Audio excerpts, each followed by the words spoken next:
Welcome to J is for Justice podcast. If live breaking news and following true crime is your thing, then please consider subscribing to my channel. And if you like what you see in my videos, please consider giving them a thumbs up.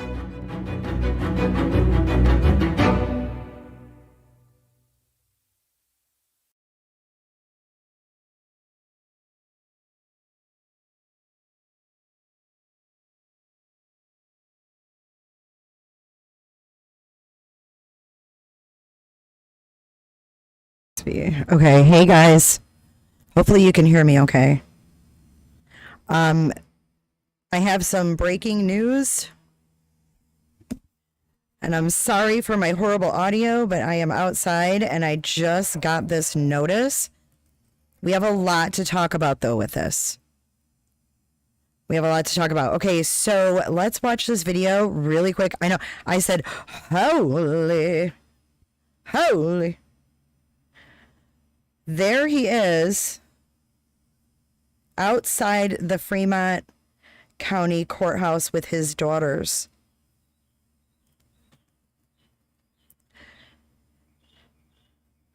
Barry MORPHEW is broadcast from the pool. Yeah, right. Barry MORPHEW is a happy guy today. So let's check out what has happened, you guys. I am shooketh. Me too, Chick Valley, shooketh. Shooketh to the very core, right? I'm like, oh my God, I gotta go live. Okay. Let's go back here. Oh my gosh, my computer is so hot right now. Okay, here's the Denver Post. DA drops murder charges against Barry MORPHEW after judge blocks most of the prosecution's expert witnesses. So we knew that. We talked about that last week. That the judge removed a lot of their expert witnesses from their testimony.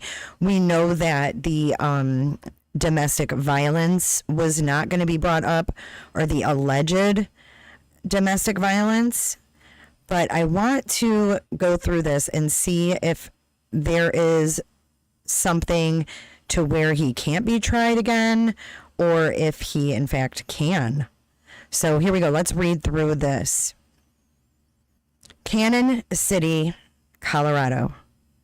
Prosecutors on Monday dropped all charges against Barry MORPHEW in the death of his wife, Suzanne, who disappeared from the family's Chaffee County home in May of 2020.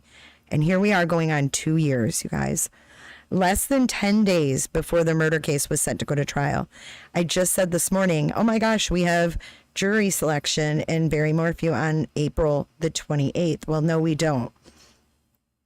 The move by the 11th Judicial District Attorney, Linda Stanley, comes after the judge presiding in the case had blocked the prosecution from using most of its expert witnesses at trial as punishment for violating discovery rules. And as prosecutors say, they're close to discovering Suzanne MORPHEW's body. Fremont County District Court Judge Ramsey Lama granted the prosecution's 11-page motion to dismiss, which we're going to look at, without prejudice, meaning the district attorney can refile charges in the future. Breathe, everybody. Breathe.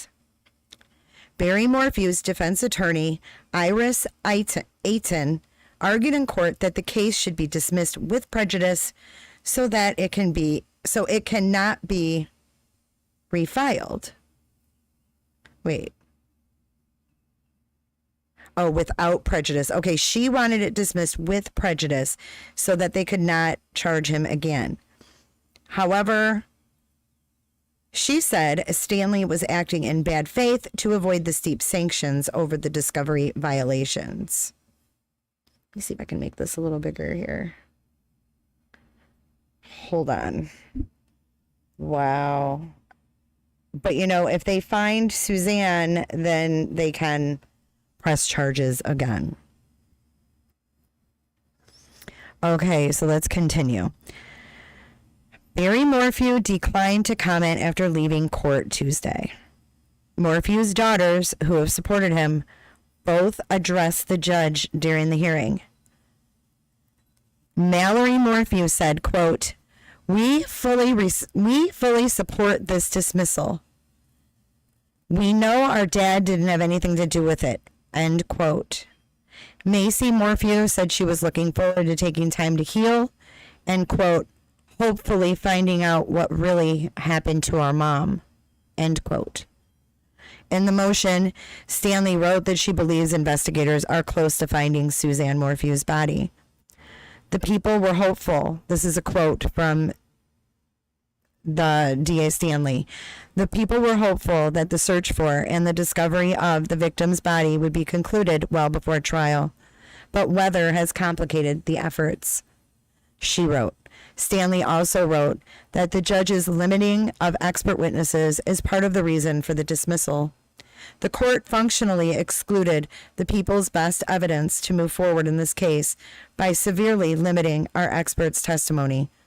The motion reads, Barry Morphew, 54, had been charged with first-degree murder in the death of Suzanne, 49. She was reported missing by a neighbor, prompting an extensive year-long search, but her body was never found.